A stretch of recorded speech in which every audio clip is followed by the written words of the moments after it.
Hello everyone, welcome back to my YouTube channel Theories of Physics. This is Dheeraj Maurya. Today we will discuss about non-invariance of Maxwell's law under Galilean transformation. इसके पहले हमने चर्चा की कि inertial frames, non inertial frames क्या होता है, Galilean transformation क्या होता है। जब हम एक यस फ्रेम से यस प्राइम फ्रेम में जाते हैं तो किसी भी पार्टिकल की पोजीशन, किसी भी पार्टिकल की वेलोसिटी, उसमें जो एक्सेलरेशन है वो कैसे इंटरचेंज होता है एक फ्रेम से दूसरे फ्रेम के कोऑर्डिनेट सिस्टम में। और हमने बात की कि प्रिंसिपल्स ऑफ रिलेटिविटी क्या है। तो हमने बात की कि प्रिंसिपल ऑफ रिलेटिविटी क्या है। Principle of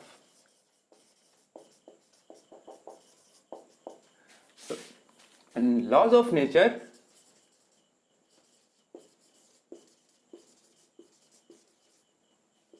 is invariant in all inertial frame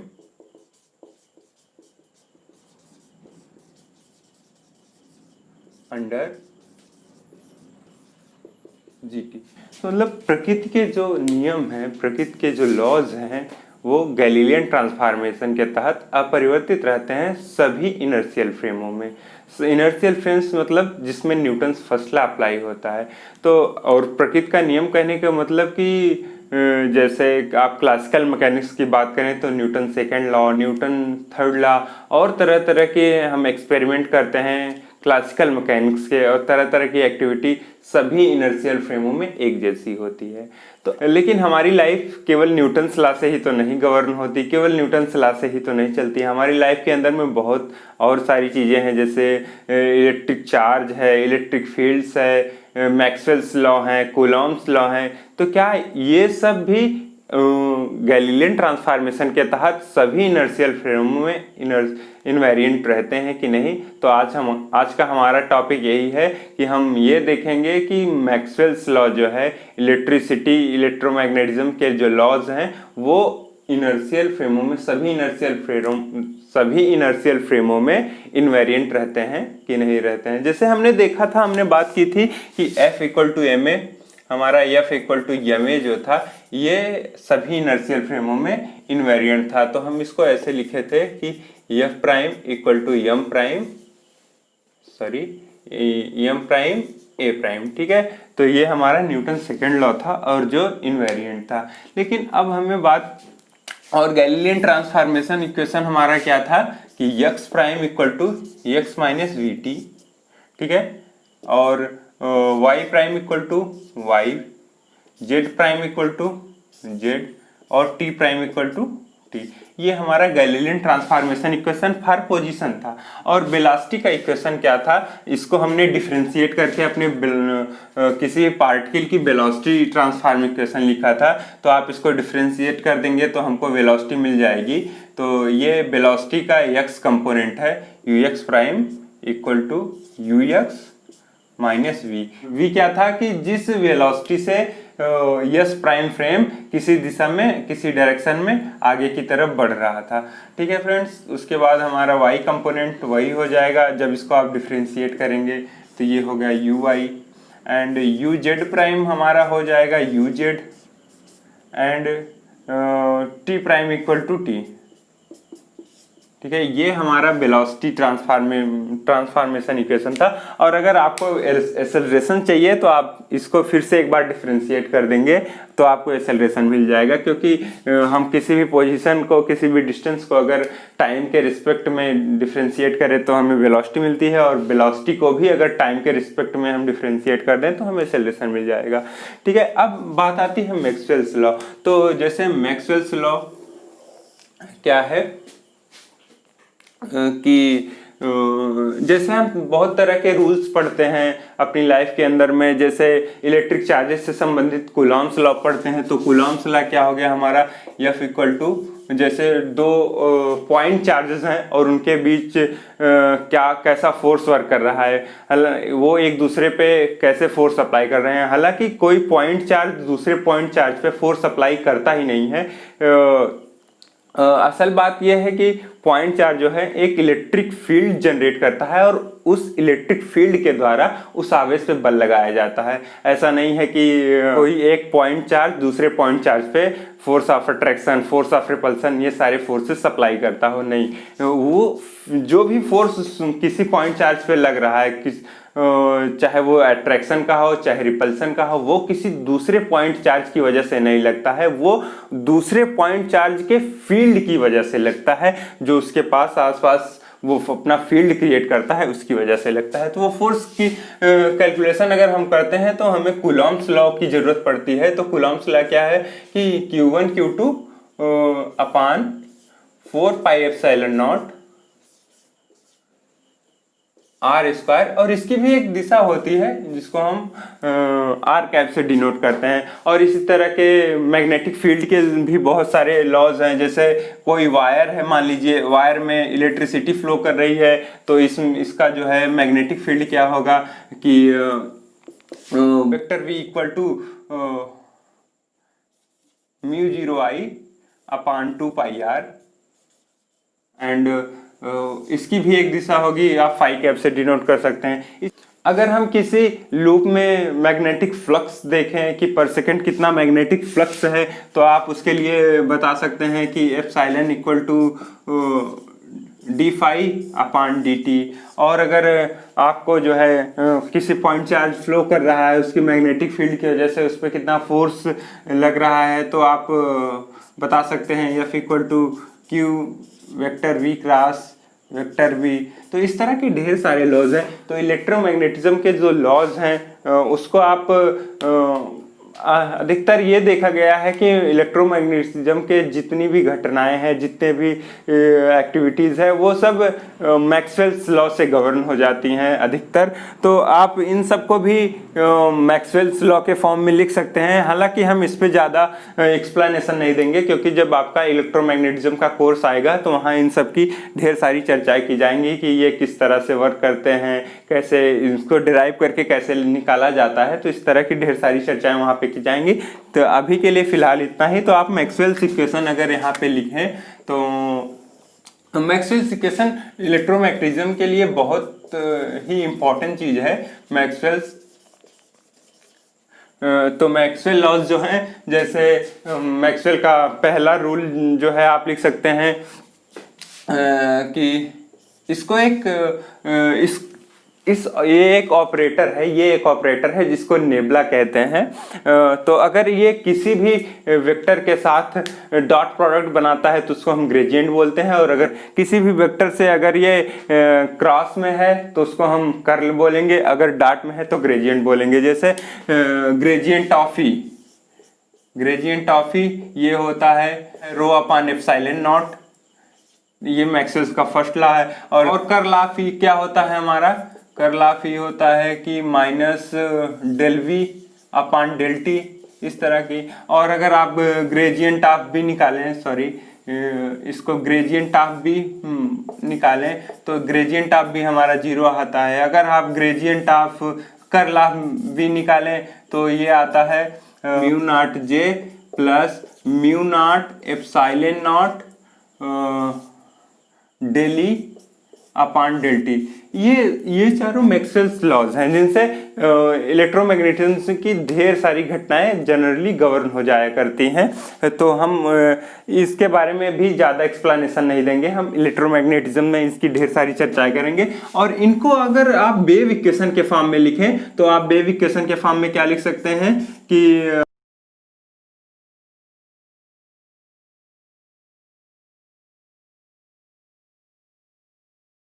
Q1 upon C square into del E upon del T.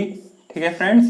और अगर आप नेबुला स्क्वायर बी लिखें, ध्यान रखिएगा इसको नेबुला कहते हैं, एक ऑपरेटर है ये। ठीक है, नेबुला स्क्वायर इंटू बी, इसको आप लिख सकते हैं 1 upon C square del B upon del T. ठीक है फ्रेंड्स, तो ये हो गया। इसको हम वेव इक्वेशन कहते हैं, साइंस की इसको हम वेव इक्वेशन कहते हैं। वेव इक्वेशन, ठीक है। और ये देखिए एक कांस्टेंट है c, और अगर इसमें थोड़ा सा अलजेब्रा, थोड़ा सा कैलकुलस आप मैनेज करें इन सारे इक्वेशंस में, तो एक बहुत अच्छा रिजल्ट निकल के आता है। c equal to 1/√, epsilon naught mu naught, और ये कांस्टेंट है। तो ये इसकी वैल्यू जब कैलकुलेट की गई, जब मैक्सवेल्स ने इसकी वैल्यू कैलकुलेट किया, तो ये आया अप्रॉक्स 3.0 इंटू 10⁸ मीटर पर सेकेंड, ठीक है। तो ये c की वैल्यू इतनी आई। तो उस समय जब मैक्सवेल्स ने c की वैल्यू ये कैलकुलेट किया, तो उस समय तक हमें लाइट की वेलोसिटी पता थी, और तब ये देखा गया कि जो लाइट के वेलोसिटी है वही c, उन्होंने c एक इलेक्ट्रोमैग्नेटिक वेव के फॉर्म में लिया था। ये इलेक्ट्रोमैग्नेटिक वेव का कांस्टेंट था जिसको उन्होंने कैलकुलेट करके निकाला था। तो ये देखा गया कि ये इलेक्ट्रोमैग्नेटिक की जो वेलोसिटी है और स्पीड ऑफ लाइट दोनों इक्वल है। तब वहां से ये पता चला कि वो लाइट का भी एक इलेक्ट्रोमैग्नेटिज्म से एक अच्छा रिलेशन है। कहने का मतलब कि लाइट जो है हमारी, वो भी एक तरह की इलेक्ट्रोमैग्नेटिक वेव है। अब यहाँ देखिए, आप थोड़ा सा इस पे आ जाइए कि गैलीलियन ट्रांसफॉर्मेशन हमारा क्या कहता है कि किसी एक फ्रेम में किसी भी पार्टिकल की वेलोसिटी जो होती है, वो दूसरे फ्रेम में जो वेलोसिटी होती है, दोनों अलग अलग होती है। कहने का मतलब अगर यस फ्रेम में देखें तो यस फ्रेम में ux माइनस v वेलोसिटी है, और यस प्राइम फ्रेम में ux प्राइम है, ठीक है। अलग अलग फ्रेम्स में पार्टिकल की वेलोसिटी अलग अलग होती है। लेकिन यहाँ आप देखिए कि c की वेलोसिटी तो पूरी निकल के आ रही है इतना, तो मतलब ये मैक्सवेल्स लॉ जिस भी फ्रेम में सही है, उस फ्रेम में लाइट की वेलोसिटी इतनी है। और मैक्सवेल्स लॉ जो है वो गैलीलियन ट्रांसफॉर्मेशन के तहत सभी इनर्शियल फ्रेम में इनवेरिएंट नहीं है, मतलब अलग अलग फ्रेम्स में अलग अलग होता है। कहने का मतलब कि अगर आप इलेक्ट्रोमैग्नेटिज्म के एक्सपेरिमेंट आप यस फ्रेम में करें तो आपको एक रिजल्ट देखने को मिल सकता है। अगर वही ठीक एक्सपेरिमेंट आप यस प्राइम फ्रेम में दोहराएं तो आपको दूसरा रिजल्ट मिल सकता है। आपका एक्सपेरिमेंट वही है, लेकिन फ्रेम बदलने से रिजल्ट्स बदल सकते हैं इलेक्ट्रोमैग्नेटिज्म की केस में। अगर आप क्लासिकल मैकेनिक्स के एक्सपेरिमेंट करते हैं, न्यूटन्स लॉ से डील होने वाले एक्सपेरिमेंट करते हैं, तो वो आप क्या देखे थे कि वो सभी इनर्शियल फ्रेम्स में एक से थे, एक समान थे, एक ही रिजल्ट देंगे। लेकिन आप अगर इलेक्ट्रोमैग्नेटिज्म के एक्सपेरिमेंट करेंगे अलग अलग फ्रेम्स में, तो वो अलग अलग रिजल्ट देंगे। तो कहने का मतलब कि जो c की वैल्यू इतना निकल के आ रही है 3 × 10⁸ मीटर पर सेकेंड, ये केवल उसी फ्रेम में है जिस फ्रेम में मैक्सवेल्स लॉ ट्रू है। अगर आप फ्रेम बदल देंगे तो ये सारे इक्वेशंस की वैल्यू बदल जाएगी और ये c की वैल्यू बदल जाएगी। कहने का मतलब कि गैलीलियन ट्रांसफॉर्मेशन के तहत मैक्सवेल्स लॉ इनवेरिएंट नहीं है सभी इनर्शियल फ्रेम में। सभी इनर्शियल फ्रेम में ये अलग अलग हो सकते हैं। जो हमारा प्रिंसिपल ऑफ रिलेटिविटी है, laws of nature is invariant in all inertial frames. Laws of nature कहने का मतलब कि न्यूटन्स लॉ ही नहीं, सारे लॉज जो हम अपनी प्रकृति के अंदर में देखते हैं कि चाहे वो ऑप्टिक्स के हो, चाहे इलेक्ट्रोडायनेमिक्स के हो, चाहे इलेक्ट्रोस्टैटिक्स के हो, चाहे मैग्नेटिज्म के हो, चाहे क्लासिकल मैकेनिक्स के हो, चाहे क्वांटम मैकेनिक्स हो, कोई भी लॉज है उसको इनवेरिएंट होना पड़ेगा अगर आपको प्रिंसिपल ऑफ रिलेटिविटी फॉलो करानी है। लेकिन अब यहाँ तो सभी इनर्शियल फ्रेम में मैक्सवेल्स लॉ इनवेरिएंट है ही नहीं। जब एक्सपेरिमेंट करके देखा गया कि हर इनर्शियल फ्रेम में मैक्सवेल्स लॉज जो है, मैक्सवेल्स लॉज वो ठीक तरह से वर्क नहीं कर पाए, मतलब कि अलग अलग एक ही एक्सपेरिमेंट अलग अलग फ्रेम में किया गया, तो वो एक्सपेरिमेंट हमें डिफरेंट रिजल्ट्स दिए। तो ये उसी से ये पता चला कि मैक्सवेल्स लॉ सभी इनर्शियल फ्रेम में इनवेरिएंट नहीं है। लेकिन क्लासिकल मैकेनिक्स के केस में तो सब कुछ ठीक है, रिलेटिविटी ठीक तरह से फॉलो होती है।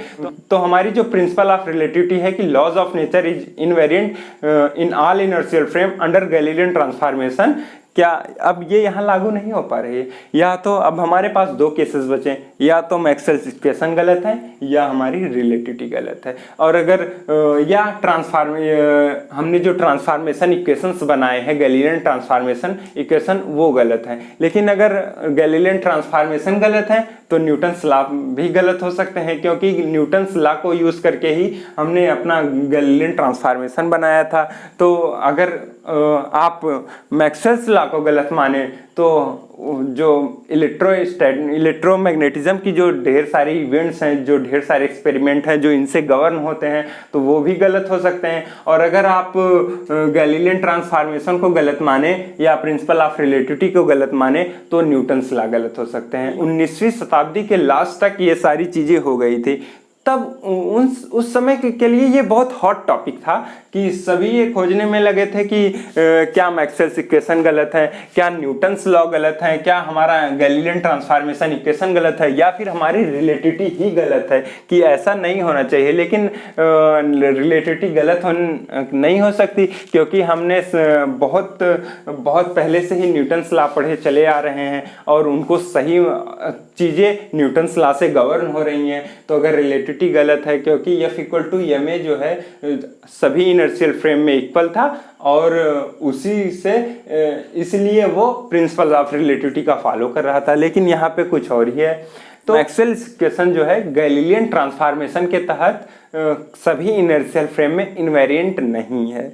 तो इलेक्ट्रोमैग्नेटिक वेव की जो वेलोसिटी निकल के आई है ये सभी फ्रेमों में ठीक समान है, और लेकिन मैक्सवेल्स लॉ जो है सभी इनर्शियल फ्रेम में इनवेरिएंट नहीं है।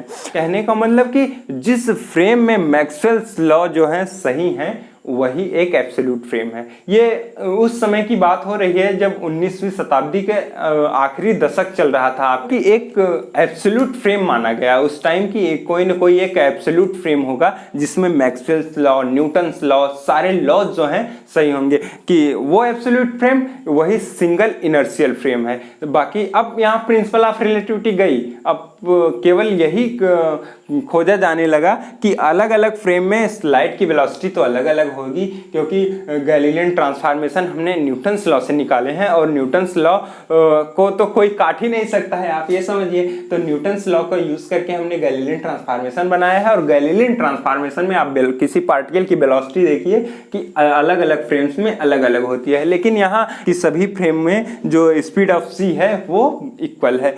और जो हमारा ये है मैक्सवेल्स लॉ ये इनवेरिएंट नहीं है। तो जिस फ्रेम में मैक्सवेल लॉ इनवेरिएंट है वही एक एब्सोल्यूट फ्रेम है, वही एक इनर्शियल फ्रेम है, बाकी कोई भी फ्रेम इनर्शियल फ्रेम नहीं है। हमने ये भी आपको बताया था कि कोई इनर्शियल फ्रेम है उसकी अपेक्षा एक समान एक यूनिफॉर्म वेलोसिटी से चलने वाला हर फ्रेम जो है इनर्शियल होता है। लेकिन अब वहाँ भी ये बात लागू नहीं हो पा रही है। अब यहाँ इस ऐसी कंडीशन में कि जिस भी फ्रेम में मैक्सवेल्स लॉ सही है वही एक एब्सोल्यूट फ्रेम है, वही एक इनर्शियल फ्रेम है, बाकी दूसरा इनर्शियल फ्रेम नहीं है। लेकिन हमारा क्लासिकल मैकेनिक्स कुछ और ही कर रही है। अब हमको ये चेक करना है कि हमारा एक्सपेरिमेंट क्या कहता है, हमारे पास एक्सपेरिमेंटल डाटा जो है वो क्या कहते हैं, क्योंकि साइंस हमेशा उसी बात को मानता है जो एक्सपेरिमेंट कहते हैं। विदाउट एक्सपेरिमेंट साइंस की कोई भी थियरी नहीं है, कोई भी मतलब साइंस उस बात को नहीं मानता जिस पे हमने एक्सपेरिमेंट करके ठीक तरह से उसको ऑब्जर्व नहीं किया है। तो उस समय में एक बड़ा फेमस एक्सपेरिमेंट हुआ था जो कई साल चला था, कई सालों तक वो एक्सपेरिमेंट किया गया था। उसका नाम है माइकलसन मोरले एक्सपेरिमेंट।